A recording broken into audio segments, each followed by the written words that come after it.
Oke, bismillah. Assalamualaikum warahmatullahi wabarakatuh. Bismillahirrahmanirrahim. Alhamdulillahirabbil alamin. Assalatu wassalamu ala asyrafil anbiya'i wal mursalin sayyidina wa maulana Muhammadin wa ala alihi wa ashabihi ajma'in. Amma ba'du. Mari kita lanjutkan ngaji kita. Bulan ini kita ganti sesi. Kita jalan ke barat. Pokoknya ngaji ini tidak jelas.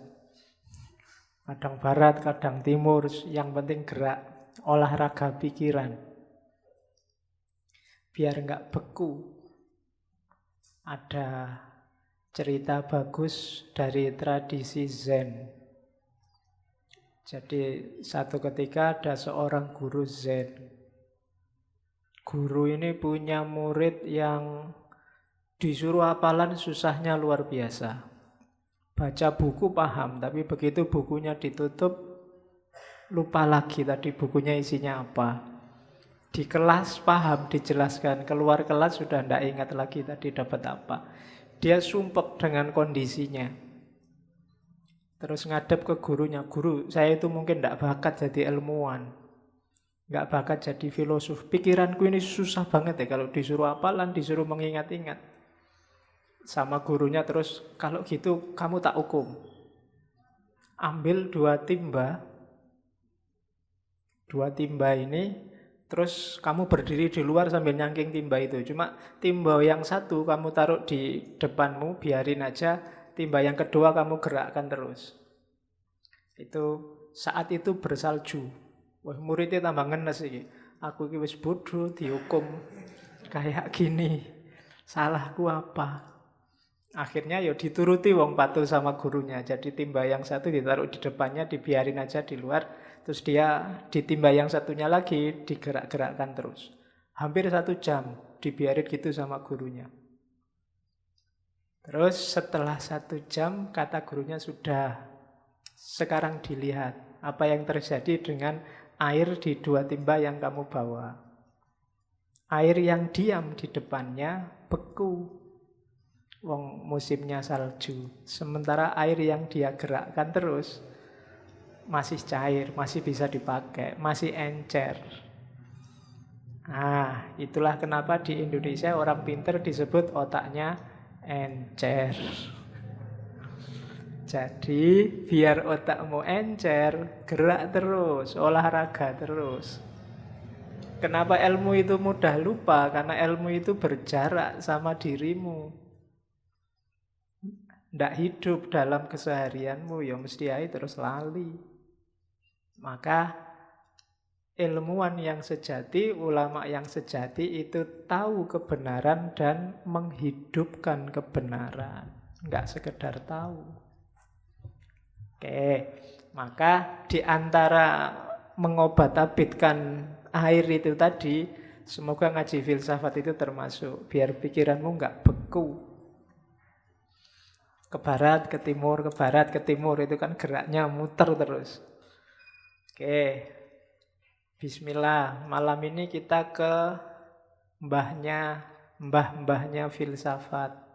Nenek moyangnya filsafat. 1 bulan penuh kita akan ada di Yunani.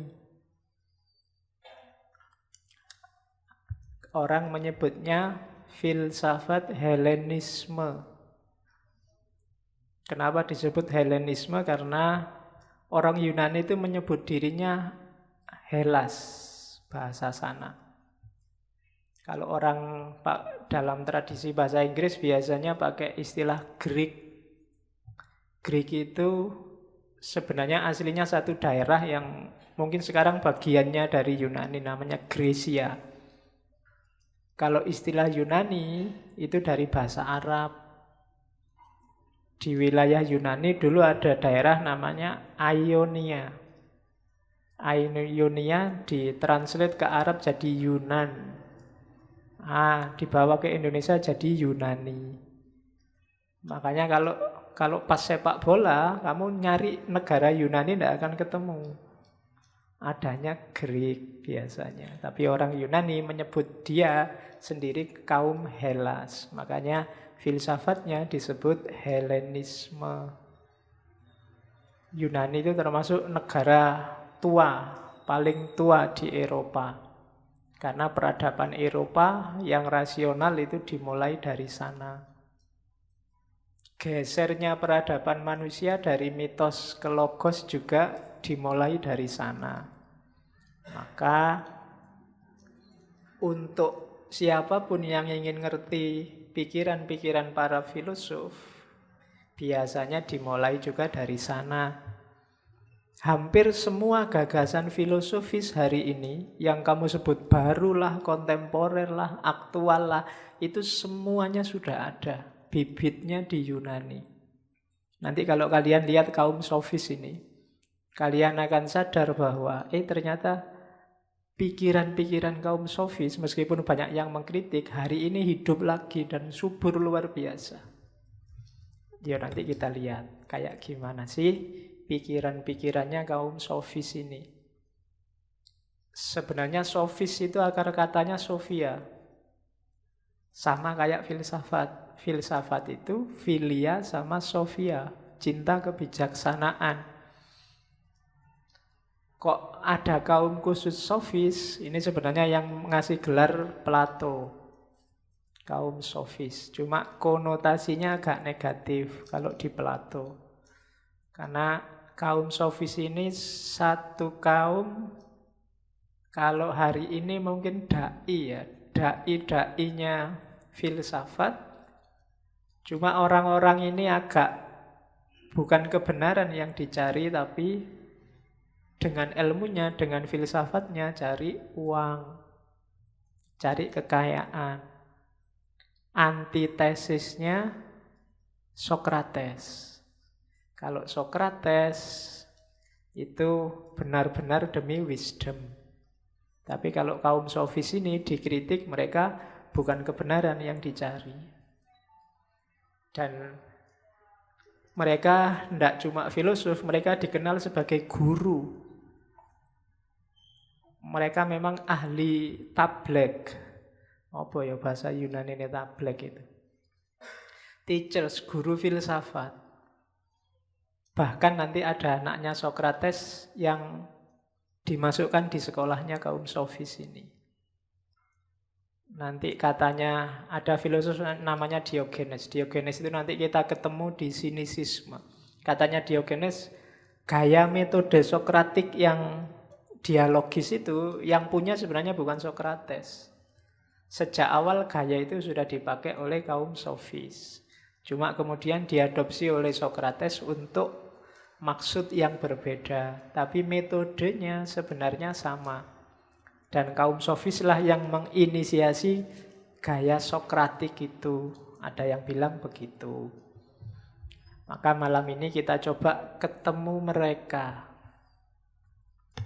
Kaum sofis. Munculnya sebelum lahirnya 3 filosof besar. Sokrates, Plato, Aristoteles. Jadi jasanya kaum sofis adalah menginisiasi fase baru filsafat Yunani. Sebelum munculnya kaum sofis ini, filsafat Yunani itu mikirnya kosmos, alam semesta. Kira-kira alam ini bahannya apa ya? Hakikatnya apa ya? Intinya apa ya? Ada yang bilang air, ada yang bilang api, ada yang bilang macam-macam. Tapi terus oleh orang sofis, cara berpikir ini digeser. Fokusnya tidak lagi pada alam, tapi pada manusia. Dan disitulah nanti memicu lahirnya Sokrates dan kawan-kawan dan murid-muridnya. Kalau nggak ada kaum sofis ini mungkin tidak muncul orang-orang kayak Sokrates. Jadi malam ini kita coba ketemu dengan mereka, orang-orang sofis. Yo, orang Yunani kan kuat-kuat.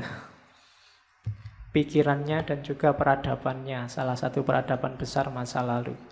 Sekarang kita lihat salah satu kekuatan mereka. Sebenarnya sofis itu karena mereka guru, lebih enak menyebutnya dari dunia pendidikan. Kaum terdidiknya Yunani. Cuma kelemahannya adalah mereka menjual ilmunya. Kalau hari ini ada, mungkin kalian dengar istilah kapitalisasi pendidikan, itu bukan hal yang baru. Sejak era kaum sofis itu sudah ada. Bagaimana ilmu dijual. Semakin berat ilmunya, semakin mahal bayarannya. Nah, kecuali ngaji ini, harusnya kamu bayar. Mahal harusnya ya. Oke. Bismillah ya, kita mulai. Mungkin kalian ngertinya Yunani itu mungkin dari film-film ya. Dulu film yang terkenal itu, yang tidak fiktif itu film yang 300 itu. Apa 300? Film yang judulnya 300 itu. Ya. Itu fakta. Jadi ada satu perang ketika Yunani melawan Persia. Memang 300 orang melawan 170 orang. Ketika Persia menyerbu ke Yunani. Cuma ya memang heroik. Meskipun yang 300 itu nanti akhirnya tewas semua. Tapi 300 menewaskan 70.000 orang dari 170.000 orang. Dalam waktu 3 hari. Ya, jadi 3 hari menewaskan 70.000 orang dan mereka sendiri akhirnya tewas semua. Itu pun karena ada pengkhianatan. Kalau tidak ada mungkin masih panjang ceritanya. Cuma karena itu kan pinternya, itu kan judulnya yang melawan Spartan itu kan. Spartan kan kerajaan Yunani zaman dulu. Itu kan strategi perangnya. Jadi mereka melawan orang 170.000 itu di lorong sebelum masuk ke kota. Kalau di lorong kan nggak bisa keroyokan. Bisanya 1 lawan 1 terus. Cuma memang dibutuhkan stamina besar. Jadi kalau bebas gini medannya ya bisa dikeroyok kamu 300 orang bisa langsung habis. Tapi karena medannya cuma lorong kecil panjang, jadi ya enggak bisa. Selalu harus 1 lawan 1, 2 lawan 2, enggak bisa keroyokan. Jadi 300 orang bisa menewaskan 70.000 orang. Cuma di hari ketiga ada yang berkhianat, penduduk lokal. Mereka ngasih tahu jalan bobolan untuk menyerbu dari belakang. Sehingga harusnya face to face 1 lawan 1, tapi nanti ada yang masuk dari belakang. Ya sudah, wassalam. Nanti pesannya Leonidas kan satu itu. Tidak masalah kami gugur, tapi ingatlah untuk apa kami gugur. Nah, kalimat ini bisa kalian pakai di Indonesia hari ini. Kita sudah mengorbankan banyak sekali pahlawan. Enggak masalah mereka gugur, tapi mari kita ingat kenapa mereka sampai gugur. Dan kalimat ini ampuh karena beberapa tahun kemudian Yunani bisa mengalahkan Persia. Oke, bismillah, itu salah satu contoh ketangguhan orang Yunani. Meskipun sekarang sepak bolanya enggak terlalu tangguh lagi. Sudah kalah sama Italia, kalah sama. Oke. Itali itu cerita lagi dikit ya, enggak apa-apa. Kalau kalian pernah nonton film, ini ceritanya film-film. Film Troy. Ya, perang Troya. Yang nanti penduduk kota Troya itu habis tumpas diserang oleh Yunani. Keturunannya orang-orang Troya ini nanti yang jadi nenek moyangnya orang Itali. Jadi perang Troya itu ketika orang-orang Yunani mengepung wilayah Troya karena ada putri dari Yunani yang namanya Helen, sebenarnya istrinya raja, ditaksir oleh pangeran dari Troy namanya Paris. Terus diculik, dibawa ke Troya. Akhirnya orang Yunani marah, diserbu dikepung selama 10 tahun. Iya, di tahun ke-10 itulah lahir ide untuk bikin kuda besar. Kuda ini sebenarnya tradisi di sana untuk persembahan pada Poseidon, dewa laut. Nah, kuda besar ini bikin kuda-kudaan besar, di dalamnya diisi prajurit-prajurit sehingga bisa menerobos gerbang kota. Begitu di tengah kota, malam-malam keluar semua prajuritnya dan takluklah Troya setelah 10 tahun bertahan. Pahlawannya antara lain kamu kenal ya, Achilles. Yo, sing main Brad Pitt. Ya, saya lupa tahun berapa ya film-film itu ya. Yo kamu nonton film lah, jangan nonton baca buku terus. Ya, oke. Filmmu apa? Kalau nonton, Upin Ipin, apa Bobo Boy Galaxy. Oke, Bismillah, kita mulai. Itu nama-nama guru-guru sofis, orang-orang sofis. Ada Protagoras, nama ini banyak sekali muncul di dialog-dialognya Plato. Xeniades, Gorgias. Gorgias ini sering disebut bapaknya sofisme. Nanti kita tengok ada apa di pikiran-pikirannya Gorgias. Ada Lycophron, Prodikos, Tirasmachus, Hippias, Antifon, Critias, banyak yang lain. Cuma karya-karyanya yang masih sisa hanya dari Protagoras, Gorgias, dan Hippias. Ya. Nama-namanya agak asing tapi boleh kamu pakai besok untuk anak-anakmu. Kalau ada yang rasanya kok unik, dipakai aja. Anak pertama namanya Protagoras. Ampuh toh. Bismillah, kita lihat ada apa dengan sofis. Kenapa lahir orang-orang ini? Orang pinter tapi kok bisa menjual ilmunya, tidak setia pada kebenaran. Apa yang memicu lahirnya orang-orang ini? Paling tidak ada 3 hal yang mendukung. Yang pertama, orang-orang ini muncul di masa jayanya Athena. Athena itu dikenal, Athena itu sekarang jadi Yunani. Yunani kan ibu kotanya Athena. Athena dikenal sebagai kerajaan lah, demokrasi pertama. Di situ demokrasinya enggak lagi perwakilan, tapi demokrasi langsung. Orang boleh menyampaikan aspirasinya bebas. Setiap suara boleh diucapkan, boleh didengarkan. Itu Athena, negara demokrasi pertama.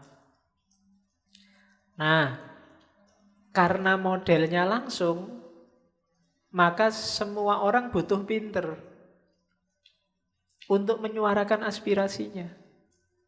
Kalau kamu kan hari ini modelnya perwakilan, kamu tidak terlalu pinter, tidak apa-apa, asal milih wakil yang pinter. Itu kan simple. Jadi, bodoh-bodoh sidik rapopo asal yang dipilih pinter. Meskipun kamu nggak pernah sampai ke situ mikirnya. Ya, wong wakilmu siapa aja kamu kan nggak kenal. 100% itu, saya juga gitu. Tiap hari pemilu itu nonton foto, ya tak eling iki sapa, ya ndak kenal. Dan itu besok mewakili kita. Oke, Athena demokrasinya langsung. Jadi, maka setiap orang akhirnya merasa butuh guru yang bisa ngajari mereka cara berpikir yang benar, cara berdebat, cara memenangkan diskusi. Oleh karena itu ada kebutuhan akan pendidikan.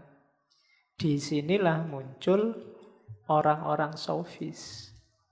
Ketika rakyat butuh pendidik, muncullah orang-orang sofis yang mau ngajari mereka.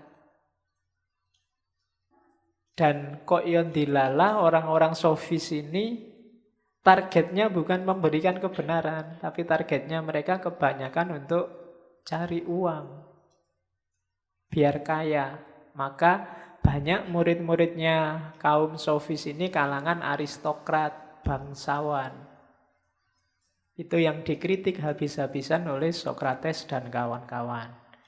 Jadi Athena yang demokratis membutuhkan pendidikan yang pas.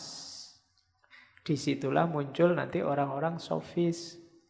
Yang ketiga, persentuhan dengan budaya lain. Semakin satu negara terbuka bersentuhan dengan yang lain, semakin butuh kepinteran, semakin butuh kepandaian. Kemarin kita mungkin tidak terlalu merasa butuh bahasa Arab. Begitu Raja Salman berkunjung, panitia ini bingung nyebar di WA, siapa yang bisa bahasa Arab kita tunggu untuk bantu. Ya kan, mulai kamu mikir, iya ya bahasa Arab ini penting. Jadi persentuhan budaya itu sebenarnya penting untuk ini, untuk membuka mata orang. Dulu di Islam juga begitu. Lahirnya ilmu kalam itu ketika umat Islam bersentuhan dengan banyak budaya yang lain. Sebelumnya orang merasa beres saja, pokoknya agama tak yakini benar, Islam nomor 1 selesai. Tapi begitu ketemu budaya yang lain, ketemu Kristen, mungkin ketemu Zoroaster, ketemu orang mulai ditantang. Ayo, ada ajaran lain ini. Mereka juga percaya kira-kira mana yang lebih benar. Dari situ terus lahir ilmu kalam. Sebelum itu orang tidak merasa butuh. Iman ya iman. Tapi senggolan dengan budaya yang lain bikin orang sadar. Iya ya, kita harus merumuskan ini konsep teologi kita. Kalau nanti teologi kita dianggap tidak masuk akal, tidak ada yang mau sama Islam. Lahir ilmu kalam. Nah, dengan Yunani bersentuhan dengan peradaban yang lain, semakin butuh orang pinter. Yuk, kaum sofis itu beberapa bukan warga asli Yunani. Beberapa dari luar-luar. Jadi, demokrasi, pendidikan, dan persentuhan dengan budaya yang lain. Ini nanti bisa melahirkan banyak orang pinter. Ya entah dengan motif apa. Kalau kita demokrasinya sudah, cuma pinternya belum. Ya, demokrasi itu enak kalau warganya pinter kabeh. Tapi kalau enggak, yo situasinya kayak hari ini. Jadi saling menyebar informasi, ngomong sak karepe, ngapusi ya ora apa-apa asal menang. Nah, itu kan situasi hari ini sering begitu. Kenapa? Pinternya kurang. Kenapa kok pinternya kurang? Karena tadi airnya nggak digerak-gerakkan. Merasa sudah benar terus diam. Akhirnya beku. Kalau beku ya susah berubah. Makanya kamu hati-hati jangan beku. Goyang terus pikiranmu, nggak masalah. Biar jernih. Air yang diam itu kan biasanya nggak jernih. Keruh, goyang terus. Oke, jadi sebab munculnya itu. Ya meskipun nanti konotasinya agak negatif, tapi harus diakui munculnya orang-orang sofis ini meramaikan dunia intelektual Yunani, memicu lahirnya filsafat-filsafat besar. Oke, kita lanjutkan. Karakter utama kaum sofis. Yang pertama, saya tadi singgung sedikit, bagi kaum sofis, tujuannya bukan kebenaran, tapi kemenangan, retorika. Benar itu tidak penting, yang penting seolah-olah benar dan diakui orang sebagai benar. Itu yang saya sebut hari ini kita banyak ketemu yang seperti itu. Menyebar kebohongan tidak apa-apa. Asal musuhnya nggak tahu kalau itu bohong dan akhirnya kita yang menang. Itu cirinya orang sofis. Kalau ketahuan bohong, ya tidak apa-apa, dihapus saja atau minta maaf kan selesai. Kalau nggak ketahuan kan lumayan. Nah, itu gayanya orang sofis. Tidak penting kebenaran. Yang penting dia kelihatan benar terus, kelihatan pinter terus sehingga orang percaya padanya dan nanti anaknya disekolahkan padanya. Sehingga dia dapat uang. Nah, itu karakternya kaum sofis. Yang pertama itu, untuk bisa semacam ini, untuk bisa tidak terlalu terikat oleh kebenaran, ciri yang kedua itu penting. Yang kedua apa? Kebenaran itu tergantung pada ruangnya, tergantung pada budayanya. Di sini bisa benar, di sana mungkin tidak benar. Di sini hari ini benar, di sini besok mungkin ganti pendapat. Kalian familiar dengan jargon ini. Hari ini juga filosof kontemporer banyak ngomong kayak gini. Jadi ini kalau memang tulus, sebenarnya ideologinya tidak apa-apa. Tapi kalau di awal ada mental kayak sofis tadi, nyari keuntungan sendiri, pandangan kayak gini jadi bahaya. Itulah nanti yang menjadi maju tak gentar membela yang bayar. Jadi siapa yang bayarnya lebih banyak, ya itu yang dibela. Jadi kalau yang bela kelompok A, ya dicarikan dalil gimana caranya kelompok A benar. Kalau yang bayar kelompok B, ya dicarikan dalil gimana caranya kelompok B yang benar. Itu cirinya orang sofis, lawannya Sokrates. Yang ketiga, ya kelanjutannya. Tidak ada kebenaran yang absolut. Setiap kebenaran tergantung. Itu nanti yang namanya relatif. Bahkan nanti Gorgias, di belakang nanti kita ketemu Gorgias. Bagi Gorgias, pengetahuan manusia itu sebenarnya juga tidak jelas. Kamu ketahui mungkin, misalnya minum. Kita minum dulu ya.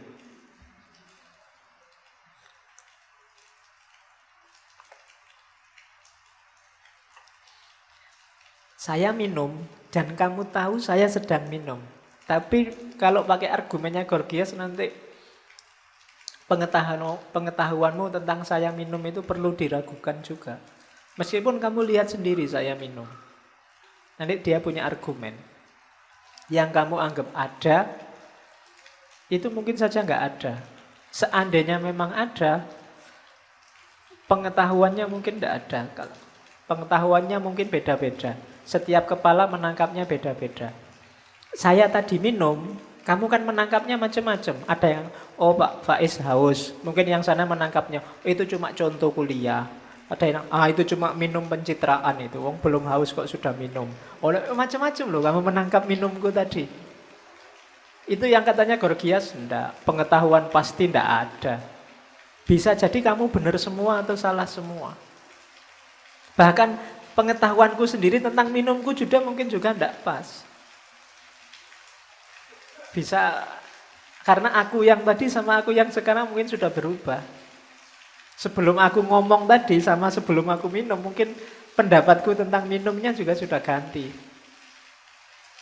Kamu sebelum masuk ke sini dengan kamu yang sudah ada setelah masuk ke sini dan minum kopi, mungkin berbeda persepsinya tentang ngaji ini.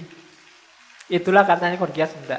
Pengetahuanmu pun ya perlu dipertanyakan. Apa iya yang kamu lihat sendiri loh, kamu rasakan sendiri loh, mesti benar. Nah itu Gorgias. Nanti kita perdalam lagi. Yang ketiga, berarti kalau situasinya kayak gitu, kebenaran itu apa? Katanya orang, kebenaran itu ya siapa yang menang itu aja. Kalau kamu adu argumentasi dan kamu yang menang, ya itu kebenaran. Kalau besok kamu debat lagi dan kalah, ya berarti kebenaran milik lawanmu. Simple. Kebenaran yang sejati miliknya yang menang. Merekalah yang menguasai kebenaran. Dulu mungkin zaman Soeharto komunisme itu salah total 100%. Dan bagi orang Indonesia itulah kebenaran. Terus ada reformasi, ada perubahan-perubahan persepsi. Sekarang itu tidak dianggap kebenaran lagi. Mungkin tinggal 50%. Ada variabel-variabel lain. Sekarang mungkin mau dianggap salah lagi, tapi masih ada yang bantah juga. Itulah manusia katanya orang-orang sofis. Tidak ada kebenaran yang hakiki itu. Katanya orang sofis, ya kebenaran itu miliknya yang menang. Buktinya hari ini kan begitu. Kalau kalian lihat misalnya di TV, Indonesia Lawyers Club, orang debat. Itu kan yang benar bukan siapa-siapa. Yang ketika dia ngomong tidak ada yang bisa bantah. Itulah nanti yang jadi kebenaran. Nah itu katanya kaum sofis. Oke, ya makanya ngaji filsafat itu tidak boleh setengah-setengah. Kalau kamu setengah, setelah ngaji sofis ini terus selesai, tidak dilanjutkan ke Sokrates, nggak dilanjutkan ke Plato, ya wallahu a'lam bishawab. Ya urusanmu dewe. Kalau pas ngaji sofis ini nanti rasanya ya orang sofis itu ya bener. Oke, yo itulah akalnya manusia.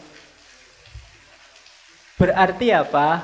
Bukan berarti bahwa sofis mesti salah apa sofis mesti benar. Pandangannya orang sofis ini benar. Kalau kamu pas makainya, ruang dan waktunya cocok, maka dia bisa dipakai. Katanya Plato, orang-orang sofis ini penting loh kalau kita ingin membebaskan diri misalnya dari dogma-dogma, dari kebenaran-kebenaran yang namanya doksa, yang doksa itu kebenaran sosial yang dianggap pasti benar. Tidak bisa berubah. Oh itu bisa pakai sofis, enak. Kamu nggak terjebak oleh ideologisasi. Nah, di level ini senjata yang namanya sofis itu bisa kita pakai. Tapi dalam kasus yang lain jangan pakai senjata orang sofis. Itu yang saya bilang pemikiran itu posisikan kayak senjata. Kalau waktu makan ya pakai sendok, jangan pakai celurit. Kalau waktu makannya makan pentol, makan bakso tusuk itu ya pakai lidi. Jadi senjata itu dipakai di ruang dan waktu yang pas, termasuk pikiran-pikirannya kaum sofis. Ya nanti ini benar, cuma tidak selalu benar. Konteksnya nanti dilihat. Oke, jadi katanya orang sofis kebenaran itu ya yang menang. Jadi siapa yang benar yang menang debat. Dan yang terakhir cirinya orang sofis, biasanya orang sofis itu kalau ngajar murid-muridnya tidak abstrak kayak Sokrates dan kawan-kawan. Tapi lebih konkret, lebih pragmatis. Tujuannya jelas. Biar kamu pinter, kalau sudah pinter kamu bisa menang debat melawan orang lain, maka kamu punya posisi sosial. Entah nanti diangkat jadi pegawai, entah nanti jadi. Jadi lebih konkret. Makanya banyak kelompok aristokrat yang belajar pada kaum sofis ini. Kalau kalian kuliah cita-citanya besok jadi PNS, pragmatis, itu ya gayamu kayak mereka sebenarnya. Muridnya kaum sofis. Targetnya target konkret, bukan target abstrak menemukan kebenaran, menemukan kebijaksanaan. Buat apa kalau nggak ada kerjaan? Oke, ya makanya orang sofis nggak usah bulat lah, ujungnya paling juga ke situ. Nah, itu yang diketawain orang sofis pada Sokrates dan kawan-kawan. Mikir kok aneh-aneh, rai somangan ya susah. Nah, itu sindirannya. Nanti sindiran ini akan lebih tajam di kelompok sinisisme. Mungkin 2-3 ya, 3 minggu setelah sekarang kita ketemu sinisisme. Oke, terus ciri yang paling menonjol dari kaum sofis itu retorika. Jadi logik. Di Yunani itu yang menonjol logika dan retorika. Logika itu caranya mikir, kalau retorika itu cara menyampaikan gagasan. Bagi orang sofis ini lebih penting daripada kebenarannya sendiri. Barang salah, kalau disampaikan secara retoris itu bisa jadi benar. Kenapa ya kok ada profesor, harusnya dia logikanya bagus. Kok bisa ketipu oleh misalnya Dimas Kanjeng dulu? Itu pasti karena retorika, cara ngomong. Kamu yang mahasiswa mungkin sarjana kadang ketipu oleh tukang obat. Tukang obat itu ngomong kan enak ya. Wah pokoknya ini dalam waktu 3 hari sampean mesti sembuh. Atau iklan. Kamu kan gampang ketipu itu. Mungkin ada situs online menjual HP yang harganya 10 juta. Jadinya cuma 1 juta loh. Bayangkan. Dan kamu ikut. Akhirnya ketipu. Itu bukan kebenarannya. Tapi retorikanya bagus. Sehingga kalian terpengaruh. Debat itu kadang-kadang antara orang yang berdebat ini gagasannya sama. Cuma yang menang adalah yang retorikanya lebih enak. Lebih bagus. Oke, jadi yang dikembangkan oleh kaum sofis ini. Ya retorika itu kan senjatanya bahasa. Ngomong yang enak, ngomong yang bikin orang ikut. Mungkin kamu punya teman yang kalau dia sudah ngomong, kamu bantai susah. Termasuk ketika utang duit. Bolak-balik kamu dihapusi utang duit, nggak dibayar, tapi nggak tego terus kalau nggak ngutangi. Ngomongnya pinter, oh itu ahli retorika namanya. Bisa aja ngomongnya. Nah, itu retorika. Kayak kamu disuruh presentasi dosennya, janjinya tidak ngerti belas materinya apa, tapi ngomongnya bisa panjang. Dan dosennya terpesona. Wah, padahal kamu ngawur itu. Ah, itu namanya retorika. Kalau di Yunani ini termasuk skill yang harus dipelajari. Tidak sekedar logika. Retorika itu alatnya 2. Yang pertama eristik, yang kedua antilogik. Jadi eristik itu, retorika itu fokusnya menang, mempengaruhi orang, bukan kebenarannya. Tidak penting obat itu benar-benar manjur apa enggak, yang penting orang mau beli. Tidak penting jagomu itu benar-benar unggulan apa enggak, yang penting orang mau nyoblos. Ini retorika, namanya eristik. Kalau bahasanya Aristoteles, dirty fighting in argument. Jadi pertarungan bebas, pertarungan kotor dalam berargumentasi. Iya sih orang jadinya terdiam, tapi terdiam bukan karena mendapatkan kebenaran, tapi diam karena ndak iso bales. Aduh, menurutku kok Yosi salah, tapi gimana ya bantahnya? Nah, itu alamat kamu kena retorika. Kenapa kamu nggak bisa bales? Karena bukan karena logikamu rendah, kemampuan retorikamu yang rendah. Kamu kalah dalam debat. Jadi katanya Aristoteles, eristik itu making worse argument seem better. Membuat argumen yang jelek kelihatannya jadi bagus, jadi lebih bagus. Itu yang pertama. Yang kedua antilogik. Antilogik ini caranya adalah dengan kalau ada orang mendebat, untuk mengalahkannya kamu kasih counter argumen atau counter fakta. Ini namanya antilogik.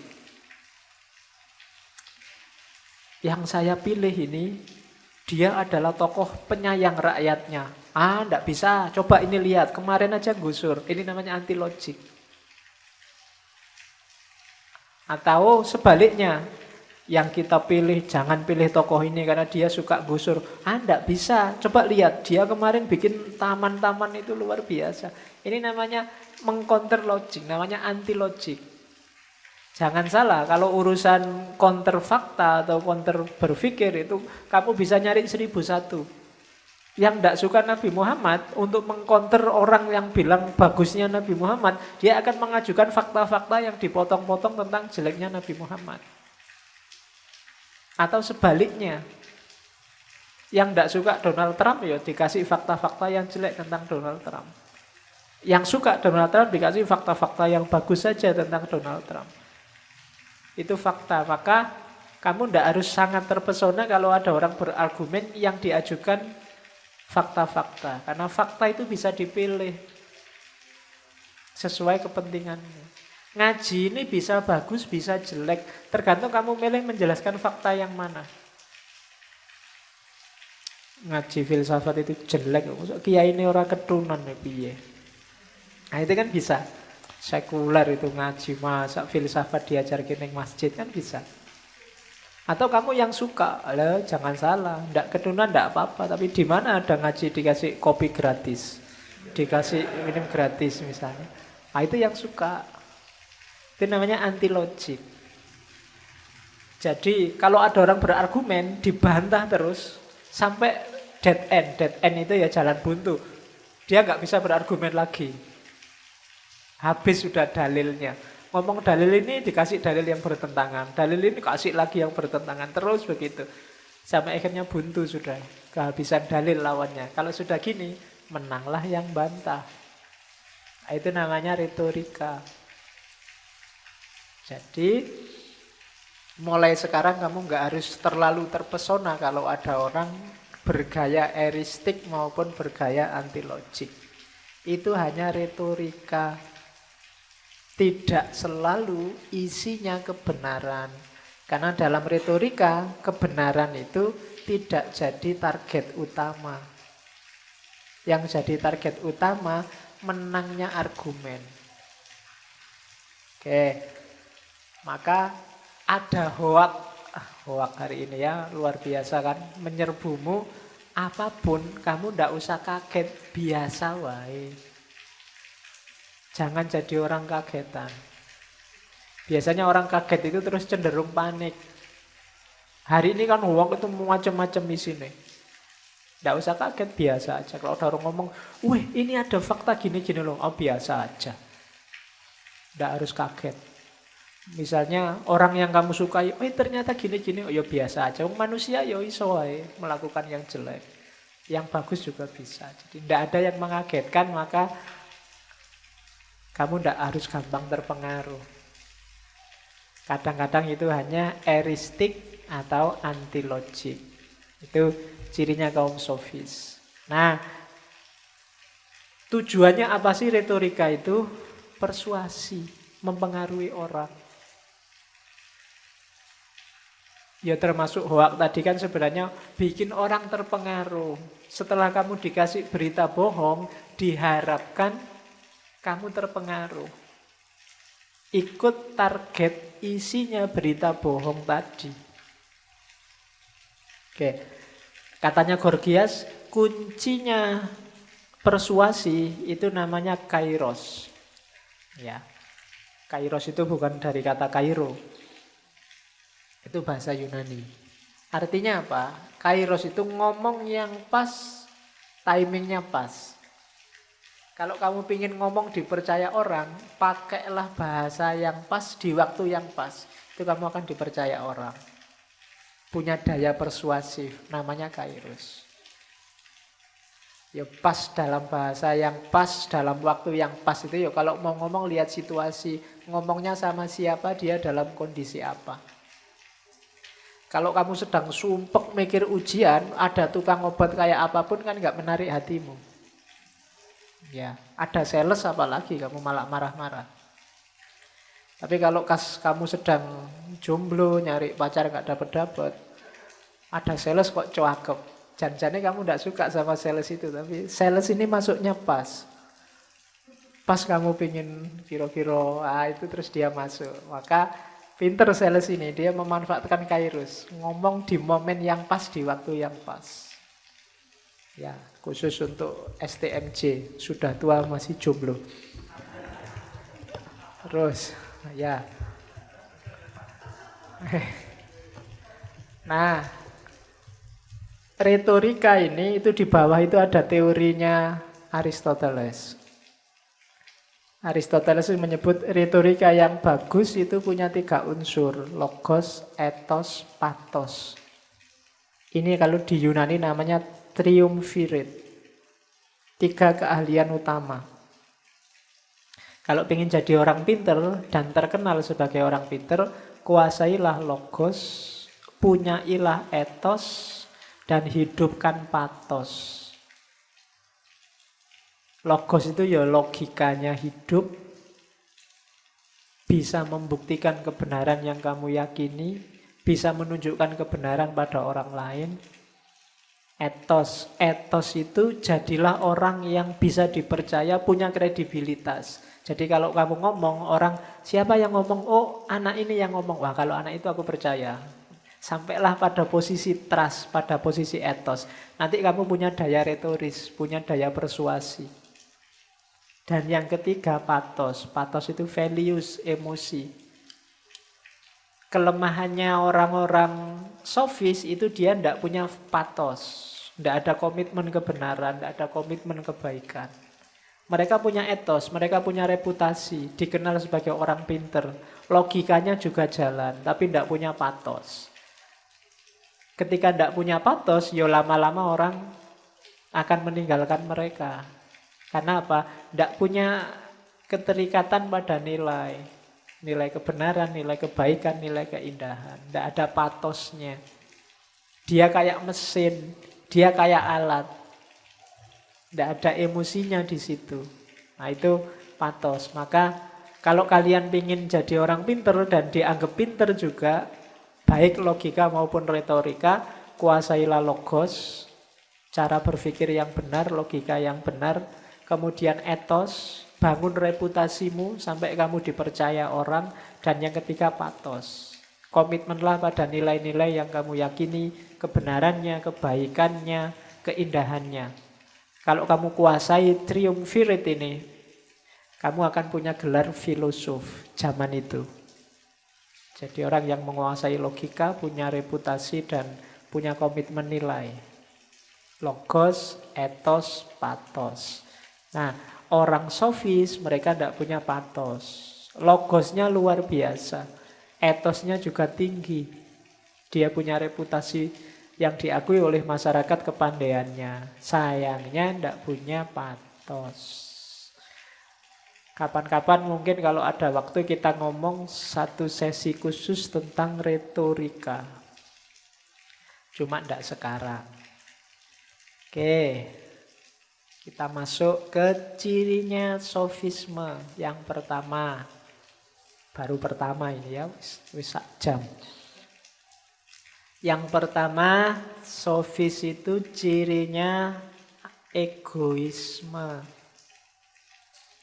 Katanya orang sofis, hidup ini harus natural. Dan di antara yang alami pada diri manusia itu egois. Tidak masalah kamu mementingkan dirimu sendiri. Wong itu alami kok. Apa ada orang yang nggak mikir dirinya sendiri? Kamu mikir, wah nggak punya duit, ya itu kan untuk dirimu. Aku kok lapar, ya itu kan untuk dirimu. Aku pingin kaya, itu kan untuk dirimu. Katanya orang sofis, ya yang alami itu begitu. Tidak usah bunuh diri, tidak mikir orang lain kalau dirinya sendiri belum beres. Jadi dia percaya bahwa egoisme itu wajar, natural, alami. Termasuk dalam kehidupan bersama. Nanti tokoh sofis Kalikles ini muridnya Gorgias. Mengkritik Sokrates, Sokrates itu naif, tidak alamiah, pikirannya melangit, tidak masuk akal. Jadi yang menyatakan bahwa hidup itu ada prinsipnya, hidup itu ada hukum-hukumnya, hidup itu ada sunatullahnya, tidak ada. Alam ini tergantung manusia. Dan manusia itu ya mikir dirinya sendiri. Maka jangan dimarahi kalau ada orang egois. Katanya sofis loh ya. Kalau ada temenmu, kamu kok mikir dirimu sendiri saja. Loh memangnya harus mikir siapa? Kan tetap nomor satu mikir dirimu sendiri. Kamu kuliah, pingin kerja, itu kan untuk dirimu kan pertama-tama. Wong kamu lihat foto aja kan yang kamu cari fotomu duluan. Pas foto bareng-bareng kan, mana hasil fotonya? Oh ini, kan kamu, aku yang mana? Nggak mungkin, kamu yang mana kan enggak. Aku dulu mesti itu. Dan nggak usah disebut itu egois kan, ya biasa, wajar orang begitu. Kalau kamu, jangankan itu, kamu punya saudara misalnya, saudaramu foto sama orang lain, kan kamu tetap saudaraku yang mana? Selalu ku. Selalu egois, selalu mikir dirinya. Dan katanya Sofis, ya itu alami. Nah, karena itu, cuma lanjutannya ini. Dan alami juga, ada yang lebih kuat, ada yang lemah. Ada yang pinter, ada yang bodoh.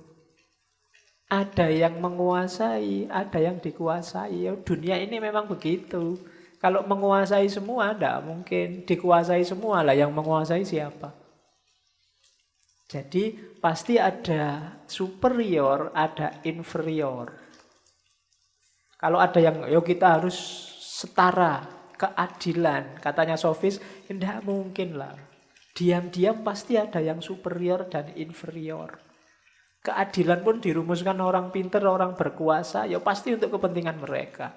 Dan itu alami. Kamu tidak setuju Pancasila, ya gampang, jadilah presiden. Jadilah ketua MPR atau DPR terus gantilan Pancasila. Kan simpel. Kenapa? Ya ada yang punya kuasa dalam hal itu. Kamu sekarang jadi yang dikuasai. Katanya Sofis, ya alaminya itu begitu.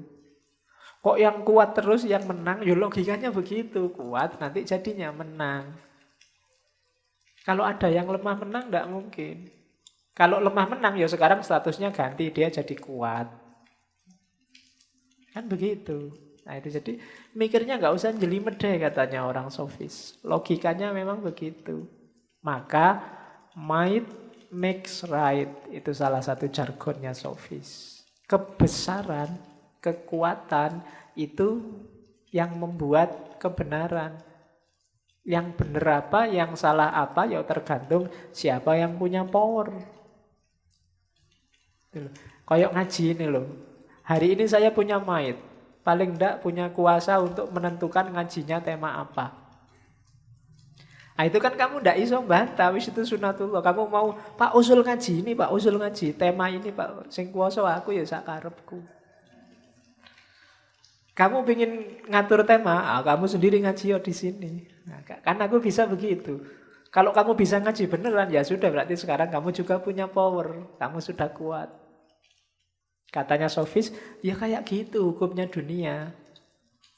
Janjane kamu, Pak tema kok filsafat kuno, yang modern-modern gitu loh Pak. Ayo terserah aku no.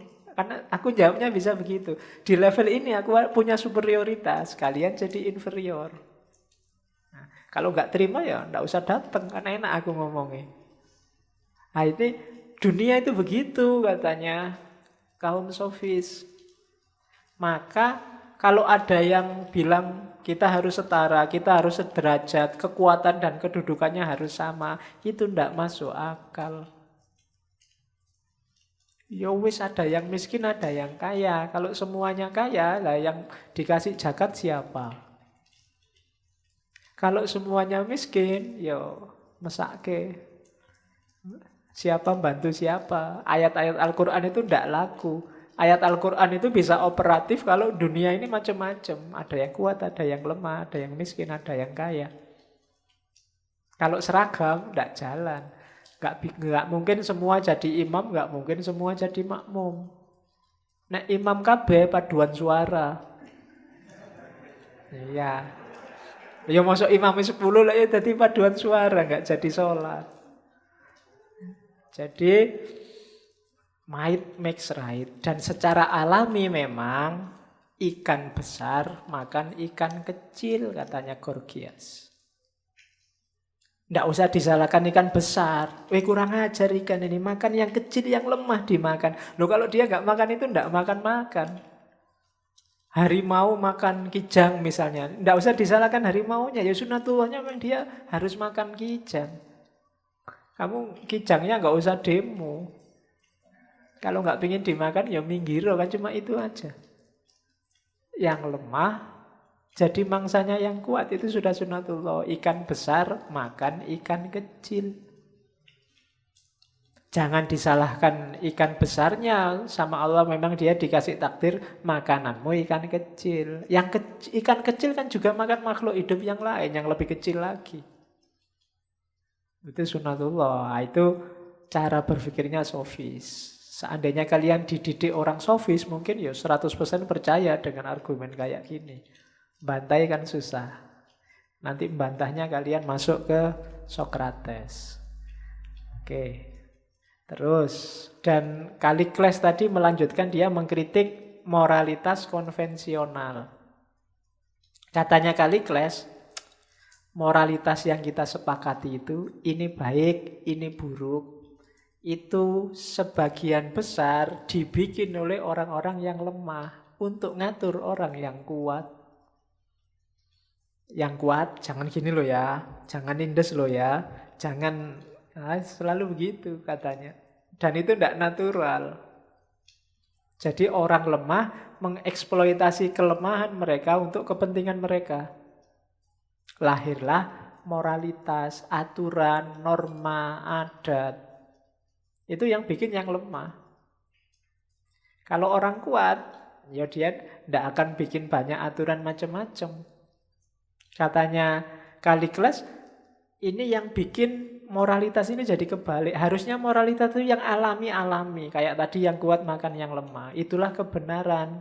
Tapi begitu yang merumuskan orang-orang yang lemah untuk kepentingan mereka, moralitasnya jadi kebalik. Yang harusnya baik jadi buruk, yang buruk jadi jelek. Harusnya macan makan kijang itu alami, sekarang kamu lihatnya jelek. Negara yang kuat mencaplok negara yang lemah, itu masuk akal. Tapi sekarang dibikin konvensi, negara lemah berkumpul terus, awas ya, negara yang kuat jangan nyerang kita loh. Nah, itu ndak alami sudah, katanya Kalikles loh ya. Jadi, ndak alami itu berarti salah, karena yang benar yang alami. Kalau ndak ingin dicaplok oleh negara kuat, negara lemah ini kuatkan dirimu. Kalau kamu tidak ingin dijajah, ya bikin dirimu tidak mempan dijajah. Apakah itu budaya, apakah itu sosial. Tapi kok kamu terus dijajah, berarti kamunya sendiri lemah. Itu hukum alam sudah. Boleh sih bikin aturan-aturan, konvensi-konvensi. Tapi konvensi ini membalik tatanan, yang benar jadi salah, yang salah jadi benar. Nah, itu kaum sofis. Jadi gaya kayak gini bisa kalian lihat lagi di Nietzsche nanti, modern. Ketika dia ngomong Superman. Dulu kita sudah ngomong panjang tentang gaya berpikir kayak gini. Jadi ternyata juga tidak baru. Di kelompok Yunani kuno, gagasan semacam ini sudah muncul. Bahwa moralitas konvensional itu justru kewalik. Konvensional itu moralitas kesepakatan kita terhadap aturan-aturan, hukum-hukum, kode-kode etik. Itu sebenarnya yang benar jadi salah, yang salah jadi benar. Kenapa? Karena tidak natural. Nah itu Kalikles, muridnya Gorgias. Ciri yang pertama, egois. Sekarang ciri yang kedua, relativisme dan subjektivisme. Jadi lahirnya relativisme itu tidak baru. Meskipun orang-orang postmodern itu hari ini kan juga merayakan relativisme. Sejak era sofis, gaya relatif ini sudah muncul. Dipelopori oleh Protagoras. Jadi kebenaran itu tergantung orangnya. Ukurannya manusia. Kenapa bisa begitu? Karena tidak pernah ada realitas yang objektif. Objektif itu berarti objek saja, subjeknya tidak ada. Contohnya, minum lagi. Misalnya teh ini.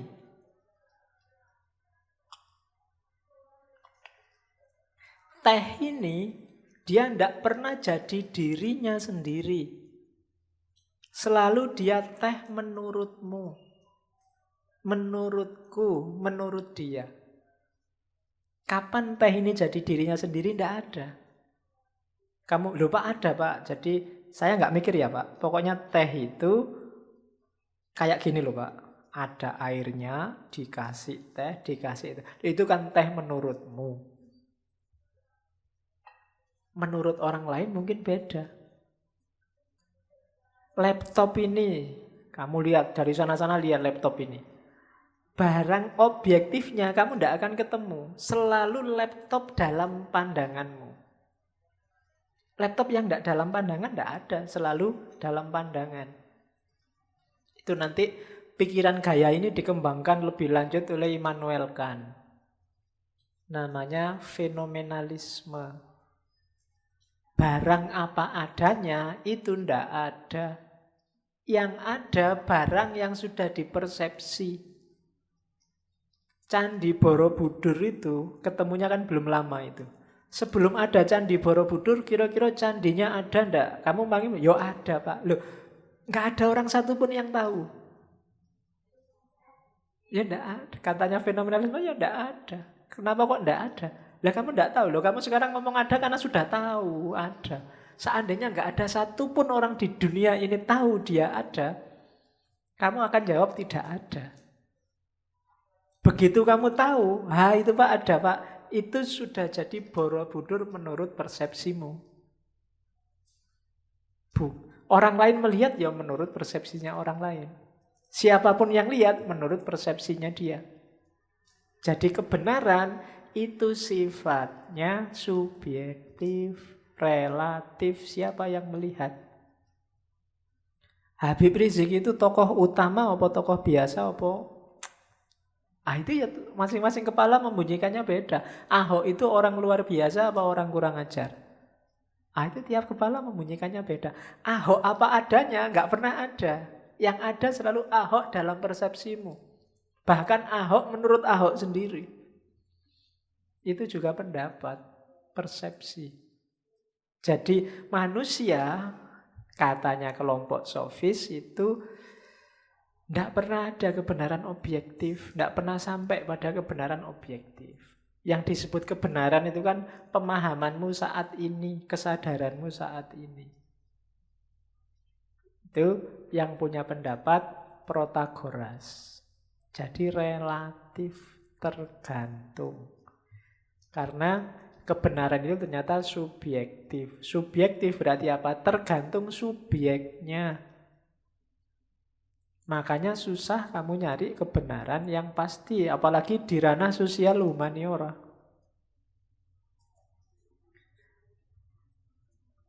Ya banyak sih contohnya yang kecil-kecil. Yang kamu perdebatkan luar biasa hari ini, itu sebenarnya kebenaran subjektif. Kebanyakan kebenaran yang relatif. Menurut siapa dulu, dari perspektif apa dulu. Jadi relatif. Jadi kadang-kadang kamu tidak harus cari solusi. Tidak ada solusinya memang. Karena itu menurut dia, yang ini menurut dia. Selesai. Kalau diperdebatkan tidak ada ujungnya. Argumen ya paling nanti jatuhnya retorika. Jadi ya biar aja. Masing-masing dengan kebenarannya sendiri. Kalau kaum sofis ada kelanjutannya. Karena itu carilah yang paling menguntungkan bagimu. Oke, terus ya ini tokohnya Protagoras. Katanya Protagoras, tidak penting mencari kebenaran itu. Ya kayak tadi, semua tokoh yang lain. Yang penting apa? Mempertanyakan kebenaran. Karena kebenaran selalu subjektif. Kalau sampai padamu kebenaran apapun, coba dicek ini dari siapa, yang ngomong siapa, tujuannya dia apa. Kalau kebenarannya diterima, dia dapat apa. Nah, itu menurut saya rumus bagus setiap kali kamu dapat share link apa share berita di WA atau di Facebook. Sebelum kamu baca beritanya, ceklah dulu siapa yang ngirim. Yang ngirim ini termasuk kelompok yang mana, cara berpikirnya dia bagaimana. Seandainya linknya kemudian kamu terima sebagai kebenaran, untungnya dia apa? Nah, begitu kamu bisa menjawab pertanyaan-pertanyaan ini, kamu bisa menentukan perlu ndak hoak atau tidak kamu terima. Ndak penting dia benar sejati apa enggak, tapi yang penting kamu pertanyakan dulu kebenarannya. Itu katanya Protagoras. Kenapa? Karena benar yang absolut itu ndak ada. Baik buruk ya perspektif. Benar salah juga ternyata perspektif. Apalagi indah dan tidak indah. Ndak ada yang pasti. Oke. Agama kan pasti, Pak. Iya, agama pasti menurut yang percaya. Yang tidak percaya menganggapnya tidak. Jangankan agama yang berbeda, bahkan ada yang tidak percaya sama sekali dengan agama. Itulah manusia, katanya Protagoras. Maka tidak ada kebenaran yang objektif itu. Oke, rumusnya apa? Manusia adalah ukuran segala sesuatu. Ternyata benar salah, baik buruk, itu diakui atau tidak sumbernya dari manusia. Yang meyakini dan tidak meyakini kan manusia. Yang bikin argumen juga manusia. Loh Pak, ini sumbernya dari Allah Pak. Ya, Allah dalam persepsimu. Loh Pak, ini dari Quran loh Pak. Ya, Quran sesuai pemahamanmu. Orang lain memahaminya beda. Bahkan mungkin Allahnya juga beda. Mungkin ada yang versi Allah ngamuan, ada yang versi Allah sabar, ada yang versi Allah pemaaf, tergantung kamu makainya yang mana. Persepsimu, caramu menyerap seperti apa, itu kan juga menentukan. Jadi katanya Protagoras, enggak ada yang objektif wes. Loh itu kebenarannya kan objektif Pak. Ya tergantung pencerapanmu. Ada loh Pak, misalnya warna hijau. Itu kan semua orang juga ngomong hijau Pak. Iya. Pencerapanmu, manusia nggak pernah berhenti di hijau. Hijau itu di kepalamu kan bunyinya juga macam-macam. Wah, hijau ini simbol Islam. Oh bukan, hijau itu bukan Islam. NU itu Islam. Ayo bukan, hijau itu ya P3. Oh iya bukan, ini tidak pernah warna jadi netral. Hari ini apalagi. Merah juga maknanya macam-macam. Merah itu, wah itu moncong putih itu Pak. Enggak. Oh enggak Pak, merah itu artinya berani Pak. Ya enggak, merah itu artinya berhenti, lampu merah. Ayo kan, macam itulah manusia. Enggak pernah ada netral, warna ya warna, enggak. Kesan aja. Wong lampu remeng-remeng aja ada yang, wah ini lampunya kok remeng-remeng, yang sana, wih lampunya kok romantis ya. Ada yang sini, beda. Ya kan? Padahal cuma lampu. Itulah katanya Protagoras, manusia adalah ukuran segala sesuatu. Yang ukur manusia. Oke, terus Protagoras juga punya konsep disoi logoi, different word. Katanya Protagoras, setiap kata itu punya dua sisi yang saling kontradiksi. Ya, kalau hari ini konotasinya bisa beda-beda. Dari satu kata, tinggal kamu mainkan aja sesuai kepentinganmu. Itu maunya Protagoras. Kemarin jadi musuh, kalau sekarang butuh jadi teman, ya jadiin aja teman, nggak masalah. Karena dalam segala sesuatu ada dua sisinya. Bukan tidak konsisten. Kemarin kamu ikut sana, sekarang ikut sini. Kamu tidak konsisten. Tidak. Karena dalam segala sesuatu ada sisi-sisinya. Ya kemarin saya ikut sana. Dari sisi ini menurutku yang pas itu. Tapi dari sisi yang lain menurutku yang pas ini. Katanya Protagoras, ya sah-sah saja. Jadi disoi logoi, different word. Kata-kata yang berbeda. Jadi Islam misalnya, Islam menurutmu luhur luar biasa, bagi kelompok Islamophobia, Islam itu mengerikan luar biasa. Yang benar yang mana? Ya memang itulah manusia. Cara mereka mempersepsi. Dalam Islam ada keluhurannya memang, mungkin ada mengerikannya. Praktek umatnya kadang-kadang mengerikan. Diakui atau tidak diakui. Nah, itu different word. Indonesia misalnya. Indonesia ini ya ketok ya negara maju tapi kok ya terbelakang juga ada. Kelihatannya kedokteran maju luar biasa tapi perdukunan juga pesat perkembangannya. Itu kan sisi-sisi yang susah ya ngukurnya kan. Ada majalah itu yang isinya ilmu pelet, ilmu susu, ada mani gajah, ada tangkur buaya gitu kan tidak masuk akal kabeh. Tapi hidup di Indonesia dan laris loh. Kalau nggak laris sudah tutup dari kemarin. Dan laris itu. Yang kedokteran juga luar biasa. Itu kan selalu dua sisi. Amerika yang kita anggap maju, wow, itu rasional mesti. Enggak, sisi-sisi mistiknya juga ada, kliniknya juga banyak. Film horor juga laku di sana. Kecuali horornya Indonesia. Mungkin mereka tidak suka karena horornya Indonesia itu monoton, kostumnya nggak pernah ganti. Kalau tidak pocong, ya kuntilanak itu kan cuma gitu-gitu aja kostumnya. Kalau kita kan horor barat kan lebih keren-keren. Vampir, werewolf itu kan ganteng-ganteng, gagah-gagah. Kalau kita kan hantunya suster ngesot, tuyul. Kelihatan tidak masuk akal kan Amerika loh ya, negara bebas, merdeka, rasional, kok masih ada gitu-gitu ya. Itu yang disebut different world, nggak usah khawatir. Dalam segala sesuatu pasti ada unsur-unsurnya. Dalam dirimu juga begitu loh, lengkap. Jangan dikira yang garis keras itu terus keras terus, mbok anggap orang sapa wis mbok anggap keras itu Islam jenggoten itu terus di rumahnya juga begitu, sama anaknya terus wahai anakku kan ya ndak. Ya biasa kalau sama anaknya ya ngobrol ya guyon-guyon. Jangan dibayangkan kok aku terus gitu. Jadi ya different world. Setiap sesuatu ada sisi-sisinya sendiri. Jokowi yang kelihatan santai gitu ya kadang ya nesu juga, kadang yang marah juga. Jangan dikira nggak bisa marah. Kemudian orang yang tiap hari kelihatan marah ya jangan dianggap marah terus. Masing-masing ada sisi-sisinya. Cuma hanya itu yang kamu lihat hari ini, hanya itu yang tampak padamu.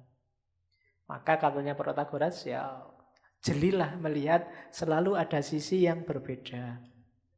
Maka murid-muridnya dilatih untuk berargumen dari dua sisi. Cirinya Protagoras kalau ngajar, misalnya murid ini diajar kayak tadi tentang Islam. Kalau ada konotasi jelek Islam, konotasi bagus tentang Islam. Muridnya ini disuruh, ayo sekarang kamu jadi orang yang menganggap Islam jelek. Kira-kira argumenmu bagaimana untuk menjatuhkan Islam? Kalau sudah, ganti sekarang. Kamu jadi orang yang menganggap Islam itu baik. Argumenmu bagaimana sekarang? Nah, itu caranya Protagoras. Jadi tidak satu sisi, single persepsi.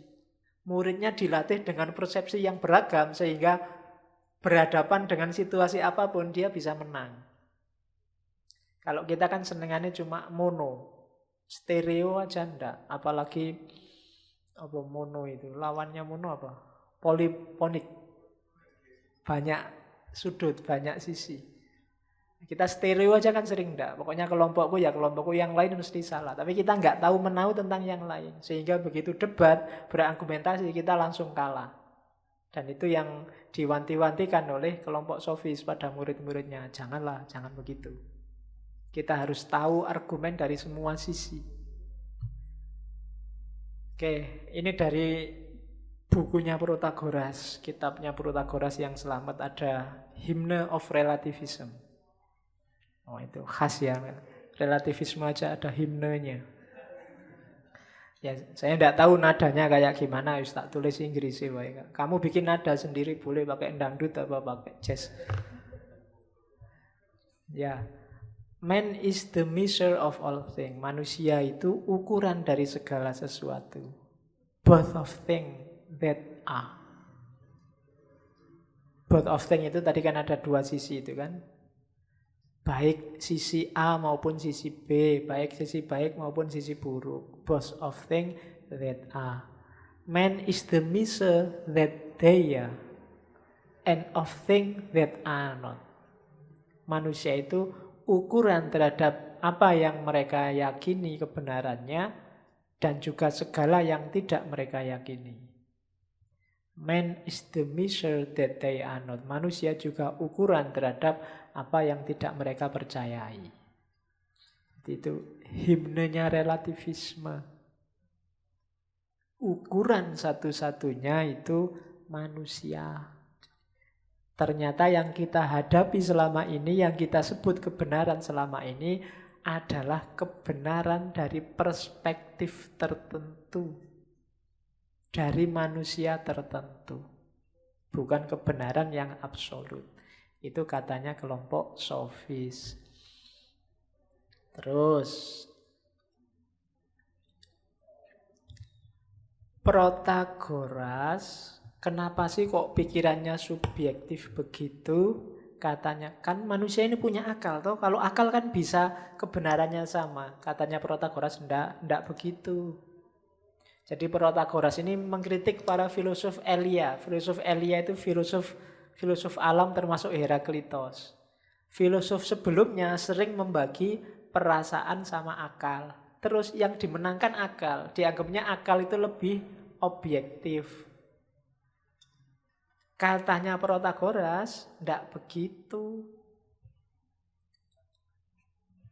Katanya Protagoras, akal itu selalu di bawah kesan, selalu di bawah rasa. Dia tidak pernah di atas. Orang itu suka dulu, seneng dulu, terus akalnya kerja. Kamu membela tokoh tertentu dulu, suka sama tokoh tertentu dulu, baru nyari argumen. Jarang bikin argumen dulu. Jadi kebalikannya filosof Elia. Kalau filosof Elia itu kan kayak Heraklitos dan kawan-kawan, Demokritos dan kawan-kawan.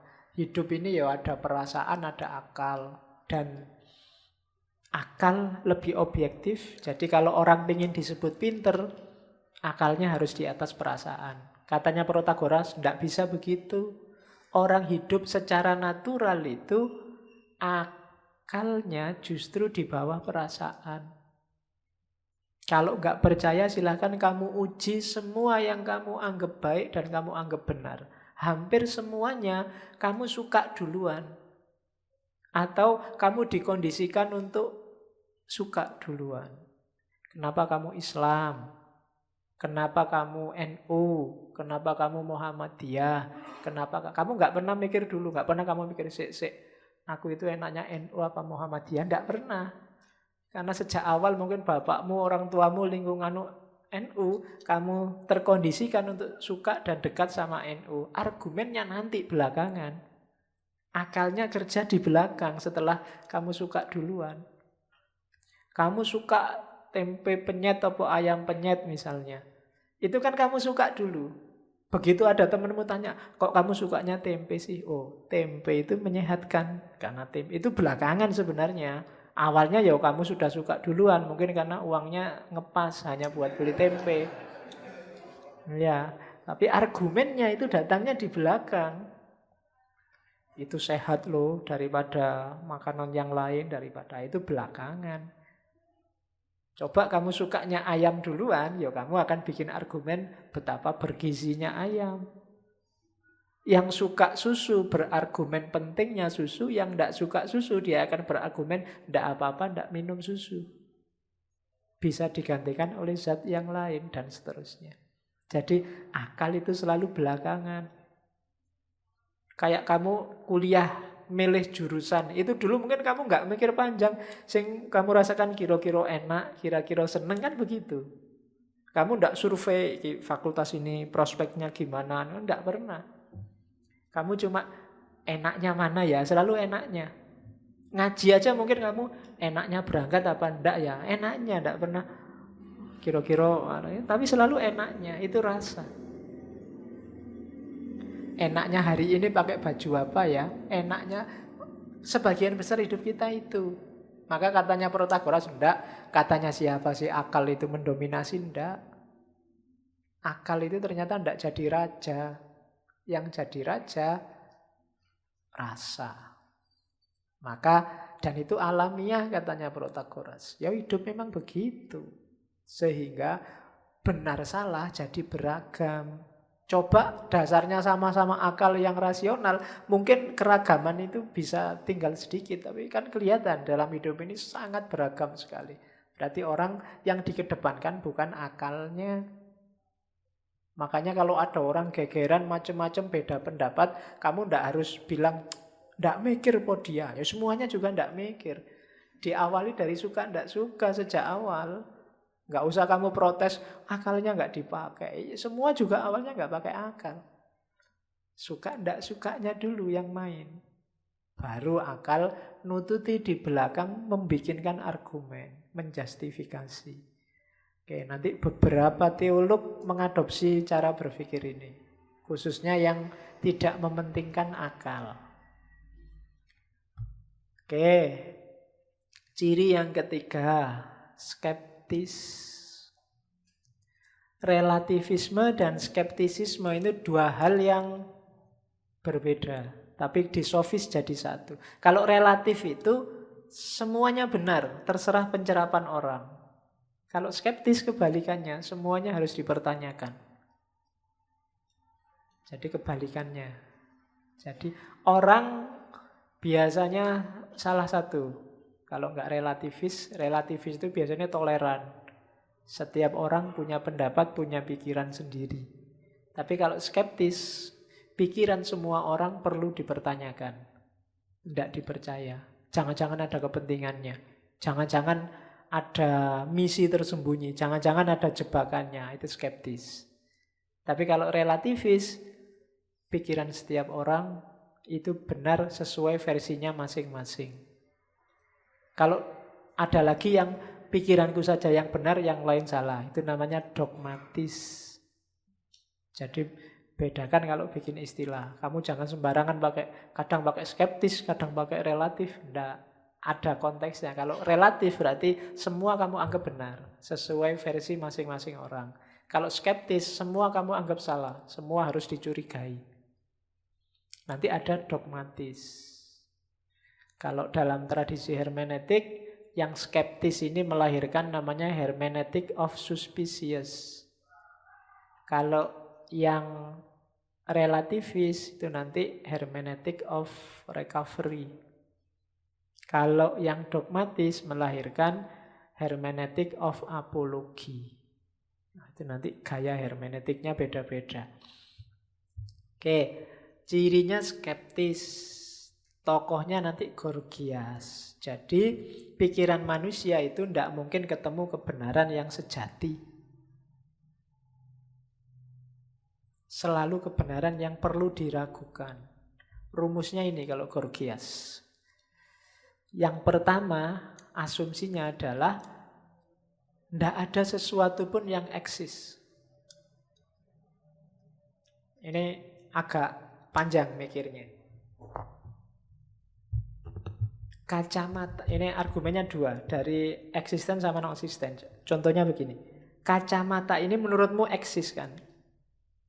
Bukan, kacamata ini tidak eksis. Yang eksis apa? Bahan kacamatanya sebelumnya. Iya kan? Cuma dia dibentuk saja jadi kacamata. Berarti apa? Kacamata itu tidak eksis, yang eksis bahannya. Bahan itu juga misalnya plastik apa kaca, itu kan juga berasal dari bahan sebelumnya. Kalau ditarik terus dari bahan, tidak akan ada ujungnya. Meskipun nanti argumen ini oleh Aristoteles di-cut. Harus ada sesuatu yang tidak ada sebabnya, tidak ada bahannya. Tapi yang kayak gini katanya Gorgias tidak masuk akal. Apa ada sesuatu yang tidak ada bahannya? Tiba-tiba muncul kayak sulap itu, ting, tidak mungkin. Lah terus mana yang benar-benar eksis itu? Itu argumennya Gorgias. Jadi kacamata ini tidak eksis, yang eksis itu plastiknya sama kacanya. Tapi plastik sama kaca juga dia tidak eksis. Dia entah kaca itu bahannya apa lah. Plastik juga bahannya apa. Mungkin tanaman karet, tanaman dan seterusnya. Cuma dia juga tidak eksis. Dia ada bahan sebelumnya terus. Berarti kan mundur terus ke belakang. Ujungnya di mana? Tidak tahu. Kalau tidak ada ujungnya ya berarti yang eksis itu tidak jelas sebenarnya.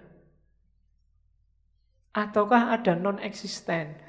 Kayak Aristoteles, ada sesuatu yang muncul tanpa ada sebabnya. Meskipun dia menyebutnya inilah sebab pertama. Tapi katanya Gorgias, ya tidak masuk akal. Akal susah menangkap ada sesuatu yang muncul tanpa ada pendahuluannya. Nah, misalnya, seandainya itu dianggap Tuhan ya, agak susah ya. Kira-kira Tuhan bahannya apa ya? Nah, itu kan susah nih mikirnya. Ya kan, itu kan yang diperdebatkan para filosof abad tengah kemarin Ibn Rushd dan kawan-kawan. Kalau di Aristoteles kan ketemunya yang potensi itu. Tapi itu dipertanyakan oleh Gorgias. Faktanya tidak masuk akal. Jadi asumsi dia pertama tidak ada sesuatu yang eksis. Kalau dipaksa juga ada lah Pak, masa tidak ada? Kacamata ini ya kelihatan ada, oke. Seandainya ada sesuatu yang eksis itu, dia tidak akan bisa diketahui.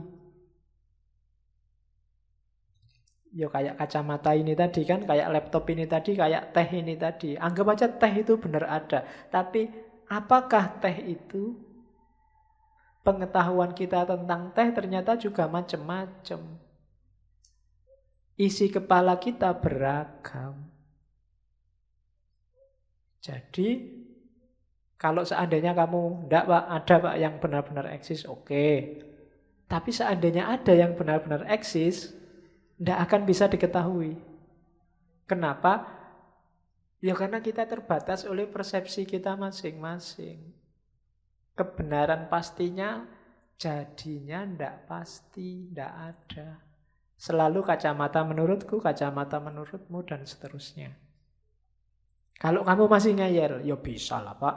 Meskipun mungkin beda dikit-dikit ya pendapat kita tentang kacamata ini ya mungkin sama. Oke, seandainya kamu ngeyel begitu katanya Gorgias, kalaupun dapat diketahui, tidak akan dapat dikomunikasikan. Ketika tak coba mengkomunikasikan, gini loh menurutku kacamata itu bla bla bla bla. Yang saya sampaikan ini, kemudian kamu tangkap, itu pasti beda antara mauku sama penangkapanmu. Saya ngaji sejak awal tadi, sejak jam 8 sampai sekarang, setiap kepala menangkapnya pasti beda-beda. Jadi, tidak ada yang sejati. Jadi, tidak ada sesuatu yang eksis. Kalau kamu bantah, ada Pak. Oke, seandainya ada yang eksis, nggak akan bisa diketahui. Ah, ya bisa saja Pak. Seandainya bisa, nggak akan bisa dikomunikasikan. Ini bantai susah sudah.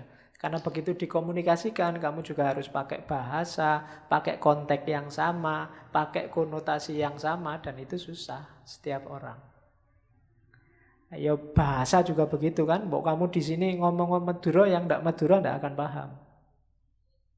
Sudah beragam. Sama-sama paham, konotasinya beda jadi beda.